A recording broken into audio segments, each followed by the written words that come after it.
मित्रों, दिवाली यानी कार्तिक मास की अमावस्या के दिन भगवान राम लंका विजय करके अयोध्या लौटे। इस मंगल अवसर पर अयोध्या वासियों ने पूरी अयोध्या नगरी में घी के दिए जलाए थे। उसी दिन से दिवाली पर दिए जलाने की परंपरा शुरू हुई। लेकिन अक्सर लोगों के मन में सवाल रहता है कि जब दिवाली श्री राम के अयोध्या लौटने की खुशी में मनाई जाती है, फिर इस दिन माता लक्ष्मी के साथ श्री गणेश की पूजा क्यों की जाती है? भगवान राम की क्यों नहीं? क्योंकि माता सीता स्वयं माता लक्ष्मी का अवतार है, तो इस दिन उनकी पूजा भी करना समझ में आता है। लेकिन फिर उनके साथ श्री गणेश क्यों पूजे जाते हैं? भगवान विष्णु क्यों नहीं? तो एक सवाल ये भी उठता है कि पूजा के दौरान माता लक्ष्मी की मूर्ति को हमेशा गणपति की दाहिनी तरफ ही क्यों रखा जाता है? तो चलिए मित्रों, इस वीडियो में हम आपको इन सभी सवालों के जवाब देते हैं। मित्रों, शास्त्रों में दीपावली के दिन लक्ष्मी पूजन को लेकर एक कथा प्रचलित है। एक बार माता लक्ष्मी अपने महालक्ष्मी स्वरूप में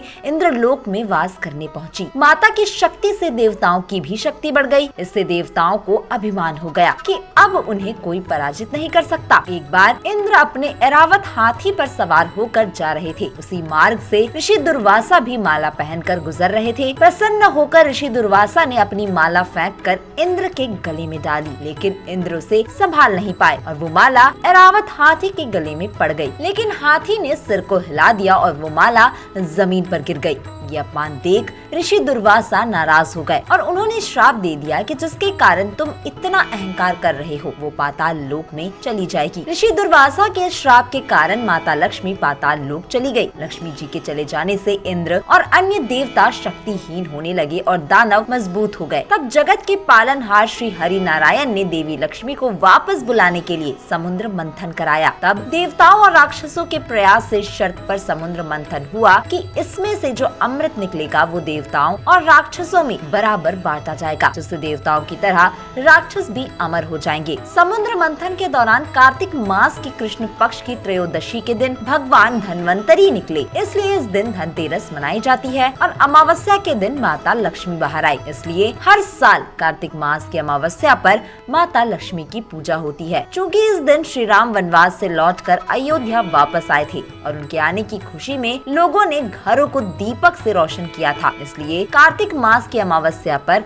दिवाली मनाई जाने लगी। इस दिन पहले लक्ष्मी पूजन होता है, इसके बाद दिवाली की खुशी में घर को दिए जलाकर रोशन किया जाता है। अब सवाल ये आता है कि इस दिन माता लक्ष्मी के साथ श्री गणेश की पूजा क्यों की जाती है? मित्रों, माता लक्ष्मी को धन और ऐश्वर्य की देवी कहा जाता है। अगर धन और ऐश्वर्य किसी के पास ज्यादा आ जाए तो उसे अहंकार हो जाता है, उसकी मति भ्रष्ट हो जाती है। ऐसा व्यक्ति अहंकार के चलते धन को संभाल नहीं पाता। धन और वैभव को सद्बुद्धि के साथ ही साधा जा सकता है। भगवान गणपति बुद्धि के देवता है। जिस घर में गणपति जी का वास होता है, वहाँ के संकट टल जाते हैं और सब कुछ शुभ ही शुभ होता है। इसलिए दिवाली के दिन माता लक्ष्मी के साथ गणेश जी का पूजन किया जाता है, ताकि घर में लक्ष्मी का वास हो और शुभता और समृद्धि बनी रहे। अब अगला सवाल कि दिवाली के दिन नारायण की पूजा क्यों नहीं होती? तो मित्रों, दिवाली का पर्व चतुर्मास के दौरान आता है। इस बीच श्री हरि योग निद्रा में होती है। उनकी निद्रा भंग ना हो, इसलिए दिवाली के दिन माता लक्ष्मी के साथ उनका आह्वान नहीं किया जाता। दिवाली के बाद